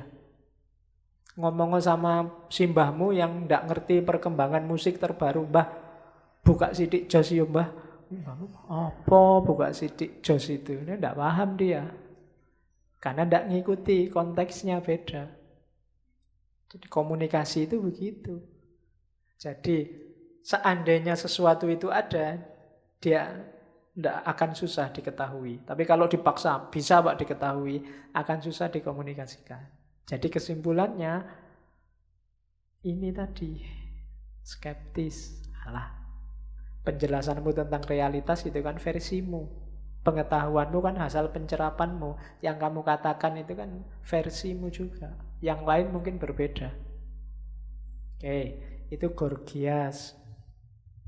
Terus Gorgias ya dasarnya adalah pluralitas. Ternyata pemahaman itu macam-macam. Oleh karena itu, tidak perlu capek-capek nyari kebenaran sejati.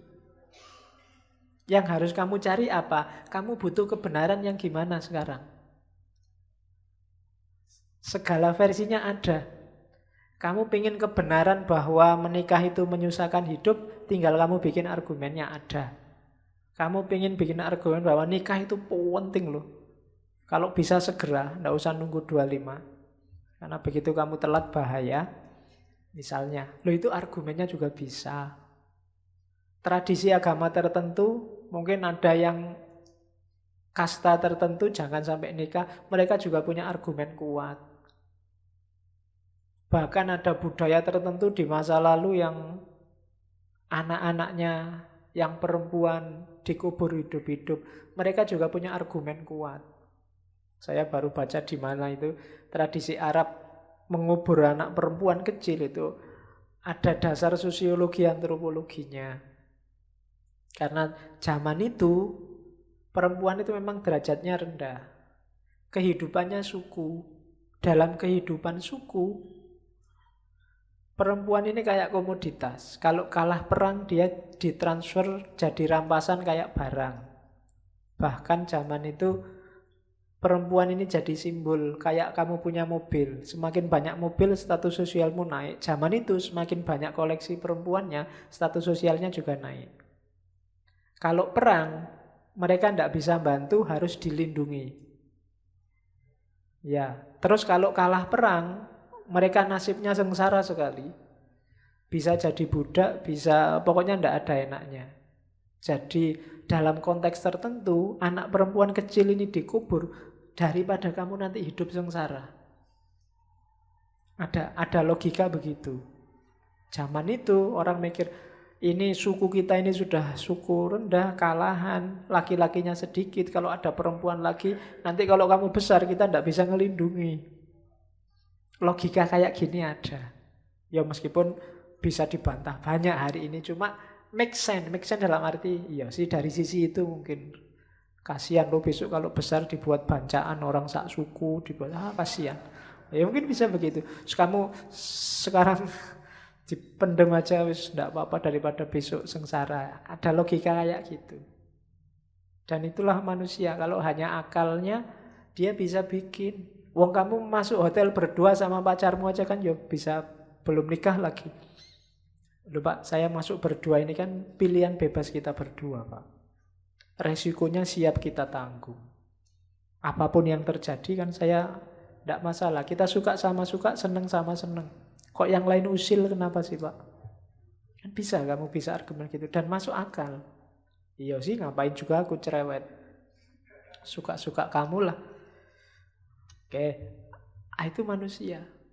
Jadi, tidak usahlah nyari kebenaran yang sejati, yang hakiki pakai akal. Katanya Gorgias, cari aja kebenaran sesuai kepentinganmu apa. Ya kan, kamu yang punya keinginan apa, punya target apa, cari aja argumen-argumen sesuai dengan keinginanmu. Nah itu, yakinkan orang dengan argumenmu itu bahwa kamu memang benar. Hidup ini kan itu, katanya Gorgias. Bukan mana yang paling benar, tapi bisa nggak kamu meyakinkan orang bahwa kamu benar. Di situ ada contoh, Gorgias mencontohkan kasusnya Helen, yang saya ceritakan tadi. Yang jadi sebabnya lahirnya perang Troya. Itu kan karena Helen ini si ratu berhasil dirayu oleh Paris. Sehingga dia terpesona terus ikut dibawa lari. Itu kan kemampuan persuasi. Meskipun istrinya orang, dengan kemampuan persuasi yang luar biasa bisa dibawa lari. Itu kan persuasi dan argumentasi. Nah, katanya Gorgias, iyalah, pandailah di situ nanti hidupmu sukses. Katanya Gorgias loh ya. Ciri yang keempat, sofis itu bisnis pendidikan. Nah, ini penting hari ini. Jadi orang sofis itu yang diajarkan wisdom, virtu ya, tapi mereka minta bayaran. Jadi ya tergantung kamu berani bayar mahal apa enggak. Kalau bayarannya mahal ya doanya panjang, kalau bayarannya kecil ya doanya pendek aja. Nah, kalau bayarannya mahal mau berdoa dibikinkan puisi dulu panjang gitu. Kalau bayarannya terima kasih ya Robbana Atina. Sudah selesai. Nah, itu pertimbangannya bayaran. Dan hari ini hidup lagi kan. Gaya bayaran itu kita menyebutnya kapitalisasi pendidikan. Ternyata sejak zaman sofis dulu ada. Jadi yang lebih menonjol urusan administrasi bayar-membayar daripada ilmunya. Bahkan kemarin ada kasus kampus-kampus yang abal-abal itu, tidak penting kamu kuliah apa enggak, yang penting bayar. Ada yang kayak gitu, dan dapat ijazah. Bahkan nggak penting kamu daftar apa enggak, mau ijazah bisa dibeli. Kan sekarang banyak iklan bikin dokumen, padahal di sini ya ada yang bikin ijazah, bikin SIM, bikin BPKB. Pinternya orang modern. Jadi cirinya orang sofis ini. Dan mereka mempromosikan dirinya, kita butuh ini. Dunia sekarang butuh orang kayak kita. Kontekstual. Dunia butuh belajar logika, dunia butuh belajar retorika, dan kamilah yang bisa. Kalau ingin punya kekuasaan politik, punya status sosial tinggi, punya pengaruh, maka tunjukkan kepintaranmu, belajarlah di kita. Nah, nanti banyak cerita yang kalau teman-teman suka baca, ada kasus-kasus setelah dididik muridnya ini bisa ngalahkan gurunya di sofis. Saya dapat cerita Protagoras sama muridnya. Jadi ada salah satu murid yang bisa mengalahkan gurunya. Jadi Protagoras ini satu ketika ngangkat murid. Dan muridnya diajari hukum, cara debat. Nah, cuma perjanjiannya, pokoknya muridnya ini tidak usah bayar. Bayarnya kalau besok menang kasus pertama, silahkan dibayar. Cuma muridnya ini uri, setelah lulus, dia tidak nyari-nyari kasus. Diem aja nggak nyari kasus. Tadi nggak menang-menang, Protagoras nggak dibayar-bayar. Akhirnya Protagoras jengkel, dilaporkanlah ke pengadilan. Sampai di pengadilan, Protagoras bilang, apapun yang terjadi di pengadilan ini, kamu harus bayar saya. Katanya Protagoras, yang pertama, kalau saya di pengadilan ini kalah, berarti kan kamu menang kasus pertama. Berarti saya harus dibayar. Kalau saya di pengadilan ini menang, berarti kan aku menang. Tuntutanku harus dikabulkan oleh pengadilan. Tuntutanku apa? Kamu harus bayar aku. Jadi aku harus tetap dibayar. Loh, tapi muridnya tidak kalah pinter. Muridnya juga setelah Protagoras bilang gitu, dia juga bilang, apapun yang terjadi dengan pengadilan ini, saya tetap tidak akan bayar. Pertama, kalau saya kalah, berarti saya belum menang kasus pertama, sampean tidak tak bayar. Tapi kalau saya menang, berarti gugatan sampean kan kalah. Berarti saya juga tidak harus bayar. Ayo, sing bener sing di. Ya, itu logikanya orang sofis. Jadi kalau main logika itu nanti jebakan-jebakannya banyak. Itu sama kayak ngomong, semua yang di masjid ini tukang bohong. Terus kamu tanya, loh Bapak kan juga ada di masjid ini. Berarti Bapak juga tukang bohong dong. Iya ya, berarti aku tukang bohong. Berarti karena aku juga tukang bohong, yang saya omongkan berarti juga bohong. Karena yang saya omongkan bohong, berarti kan kebalikannya. Kalau saya ngomong semua yang di masjid ini bohong, artinya kebalikannya. Semua yang di masjid ini jujur. Termasuk saya. Tapi kalau saya jujur, yang tak omongkan tadi kan berarti benar. Semua yang di masjid ini bohong. Ayo, yang benar yang mana sekarang? Pembohong apa enggak semua yang di masjid ini? Nah, itu logika namanya. Tautologi kalau dalam ilmu logika. Bulet hanya di level akal. Oke. Cirinya sofis lagi, mereka mengkritik agama. Mereka agak keras terhadap lembaga agama. Katanya kaum sofis, banyak orang yang memanfaatkan agama untuk tujuan kontrol sosial saja. Biar orang rukun, biar orang tidak gegeran, biar orang senasib sepenanggungan, biar orang bisa diatur ini, diatur itu. Itu kritiknya orang sofis. Bahkan katanya orang sofis, Tuhan itu dibikin dalam tanda petik ya, untuk tujuan tertentu. Biar manusia tidak bebas. Tuhan diposisikan, itu terjemahan saya sebenarnya, sebagai maha polisi. Ya, maha polisi. Polisi itu kan selalu nyari-nyari salahmu di mana. Nah, Tuhan itu sang maha polisi. Katanya kritiknya orang sofis. Jadi orang jadinya tidak bebas. Ada apa-apa. Jangan gitu. Nanti disiksa lo di neraka. Jangan gitu. Nanti kamu dimarahi Allah lo. Jangan gitu.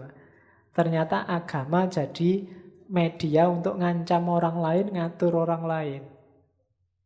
Bikin orang tidak bebas mikir. Kritiknya lagi, caranya gimana untuk bikin orang patuh kalau dalam agama? Ya biasanya institusinya berubah jadi agen pahala dan siksa. Nah, awas ini kalau kamu macam-macam disiksa loh. Nah, itu yang benar, nanti kamu dapat pahala. Agama selalu begitu katanya orang sofis. Jadi nilai spiritualitasnya minim, yang ada adalah nilai ngaturnya yang membuat orang tidak bebas. Meskipun bukan berarti agama tidak penting. Pentingnya apa? Ya, hidup ini memang kadang-kadang harus diatur secara sosial.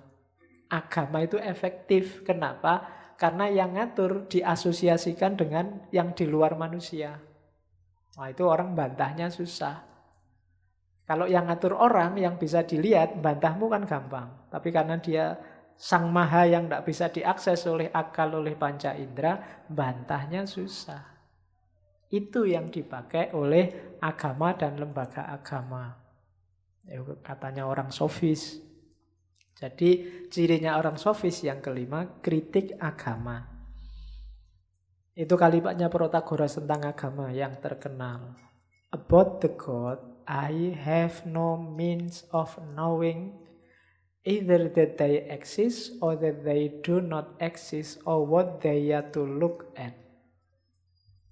Many things prevent my knowing, among others the fact that they are never seen. Ya, tentang Tuhan-Tuhan, God ya, karena Yunani adanya dewa-dewa. Tentang dewa-dewa atau Tuhan-Tuhan, aku tidak tertarik untuk tahu ada atau tidak ada atau bentuknya kayak gimana. Banyak yang membuatku, banyak alasanku untuk tidak ingin tahu. Di antaranya adalah fakta bahwa Tuhan-Tuhan itu tidak pernah kelihatan. Jadi ngapain capek-capek berspekulasi Tuhan kayak gimana, Tuhan itu seperti apa? Wong nggak pernah kelihatan kok. Dalam tanda petik itu mungkin imajinasi setiap orang saja. Ya silahkan, dan aku tidak ingin tahu. Mau percaya ya monggo, tidak percaya ya monggo. Wong they are never seen, tidak pernah kelihatan. Hasilnya pasti beda-beda cara menyerapnya. Itu Protagoras. Ada lagi yang tentang Tuhan. Concerning the God, I have no means of knowing either they exist or not, that they do not exist, nor what sort of form they may have. Jadi sama tentang Tuhan itu, aku tidak ingin tahu ada atau tidak, kayak pertanyaan tadi, atau bahannya apa, terbuat dari apa. Alasannya banyak. Yang owing to, yang paling besar itu adalah the lack of evidence and the shortness of human life. Kenapa kok tidak mau tahu tentang Tuhan? Yang pertama, buktinya kurang. Yang kedua apa? Umur kita terlalu pendek. Ngapain dihabiskan mikir Tuhan itu? Wong yo ndak jelas. Ndak jelas dalam arti faktanya ndak bisa dilihat. Itu katanya Protagoras, bukan kata saya. Jadi buktinya sedikit, umur kita juga pendek. Jadi ya sudah. Itu kan kayak Bertrand Russell waktu ditanya seorang perempuan, Bertrand Russell, kalau besok kamu mati terus ketemu Tuhan, Bertrand Russell ini kan ateis. Kamu dimarahi gimana? Kalau Tuhan marah, Bertrand Russell, kenapa kok kamu tidak percaya aku ada? Katanya Russell, ya tak jawab saja, ya mohon maaf Tuhan, buktinya masih kurang. Ya, saya susah percaya kalau buktinya kurang. Nah, itu Bertrand Russell waktu ditanya seorang perempuan. Oke, itu kritiknya Protagoras. Terakhir, ya, banyak kritik, kapan-kapan kita ngomong lebih dalam lagi, khususnya di Socrates. Kalau Plato mengkritiknya, sofis itu yang pertama, ya tadi, kita mikir, kita bikin argumen, itu hakikatnya kan cari kebenaran. Kalau kita hanya argumen saja tanpa kebenaran, ya kehilangan hakikat. Kehilangan yang sejati. Itu loh. Orang itu secara fitrah nanti kalau di Socrates, dia akan nyari kebenaran. Tidak sekedar argumen. Yang kedua, retorika. Ya retorika itu bagus, tapi jangan retorika untuk retorika. Retorika ya demi kebenaran. Karena kalau retorika saja tidak akan menyelesaikan masalah. Kita mikir itu kan untuk problem solving, bikin hidup lebih baik. Kalau kita tidak ketemu benar yang sejati, baik yang sejati, ya hidup kita tidak akan semakin baik, problem kita tidak akan selesai. Hanya pura-pura punya kebenaran, ya kita tidak akan meningkatkan kualitas hidup. Itu yang kedua. Terus ya yang ketiga, kritik terhadap moralitas tadi katanya Plato itu bahaya. Karena manusia hidup butuh ketertiban, butuh tatanan. Dan tatanan itu berlaku kalau moralitas jalan. Bahkan orang-orang sofis juga tidak akan bisa cari uang kalau tatanannya rusak. Kalau orang tidak percaya moralitas, habis diajar kayak tadi, tidak usah bayar, dihapusi wae gurune. Itu bisa begitu, kalau orang akhirnya juga tidak percaya moralitas. Kemudian, gaya sofis bikin orang sombong. Merasa tahu padahal tidak tahu. Merasa punya kebenaran padahal tidak punya. Itu Plato. Kalau Aristoteles, dia mengkritik ada banyak self-contradiction. Banyak pikiran-pikiran mereka yang saling tabrakan sendiri. Dan yang jelas dangkal. Dangkalnya di mana kapan-kapan kita jelajahi lagi. Cuma malam ini kritiknya sekilas saja biar kamu nggak menganggap sofis ini yang mesti benar. Kapan-kapan kita dalami lagi kritik terhadap sofis dari yang paling banyak dari Socrates. Sisi positifnya juga ada, jangan salah. Yang jelas, gaya sofis ini penting bagi para praktisi hukum, ahli diplomasi, kamu butuh retorika. Yang fakultas syariah, fakultas hukum, kamu harus mateng. Kalau besok jadi pembela, jadi pengacara, jadi jaksa, kuasailah retorika. Penting itu. Nyawanya itu memang.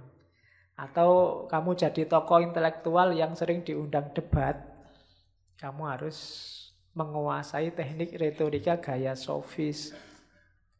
Terus orang sofis juga kontribusinya adalah mereka menyumbangkan kesadaran akan, kalau disiplin ilmu hari ini cultural anthropology, antropologi kultural. Setiap manusia, setiap horizon manusia itu punya epistem sendiri, punya gaya nalar sendiri.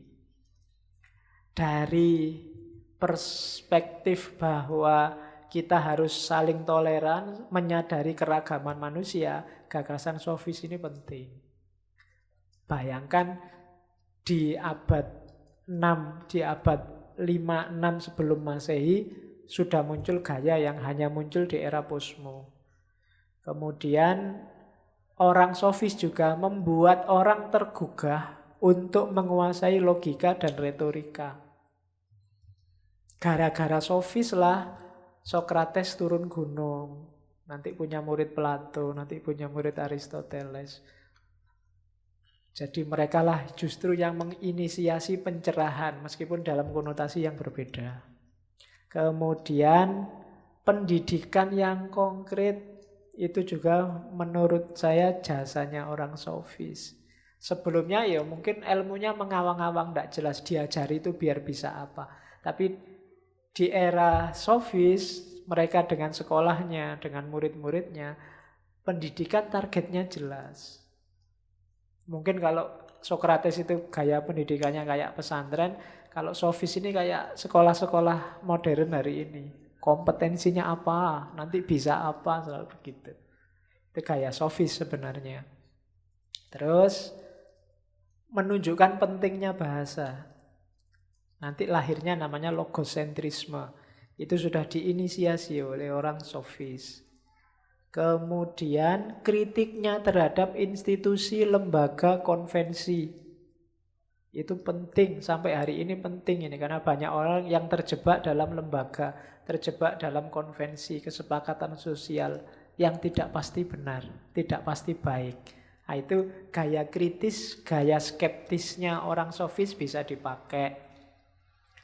Terus ya sofis lah nanti yang membuka jalan munculnya Sokrates, Plato, dan Aristoteles, melahirkan paradigma baru dalam tradisi filsafat Yunani. Itu sisi positifnya sofis. Ada kalimat yang saya suka dari Protagoras, no intelligent man believe that anybody ever willingly else or willingly does base an evil deed. They are well aware that all who do base and evil things do them unwillingly. Tidak ada intelektual, tidak ada orang pinter yang percaya bahwa ada orang yang secara sadar melakukan kesalahan atau secara sadar melakukan perbuatan yang jahat dan rendah. Ketika orang melakukan perbuatan itu, biasanya mereka unwillingly, tidak sadar atau sebenarnya nggak pingin. Jadi tidak sadar berarti dia tidak tahu kalau itu salah, atau tidak ingin sebenarnya, cuma terpaksa harus melakukan. Nah, itu katanya Protagoras. Jadi kalau orang akalnya jalan, tidak mungkin dia melakukan yang salah atau yang jelek atau yang jahat. Kalau dia melakukan yang salah, yang jelek, yang jahat, kemungkinan dia tidak sadar. Tidak sadar itu ya berarti tidak tahu, tidak ngerti kalau itu jelek, jahat, salah, atau tidak ingin tapi terpaksa. Situasi yang bikin dia terpaksa melakukan yang jelek, yang jahat, dan yang rendah, yang keliru. Itu kalimat bagus dari Protagoras. Jadi kalau mau memberantas perilaku jahat, perilaku jelek, perilaku keliru, jalurnya dua. Sadarkan, kasih tahu mana yang benar, atau bebaskan dia dari keterpaksaannya berbuat jahat. Oke, alhamdulillah sofis selesai. Minggu depan kita ketemu Epikuros. Epikuros jauh lebih alim daripada sofis. Karena Epikuros madhabnya etika, namanya epikureanisme, yang masih berbau hedonistik. Nanti kita lihat, meskipun tidak seperti hedonisme modern hari ini. Oke, saya kira itu. Kurang lebihnya mohon maaf. Wallahul muwaffiq, wallahu a'lam bissawab. Wassalamualaikum warahmatullahi wabarakatuh.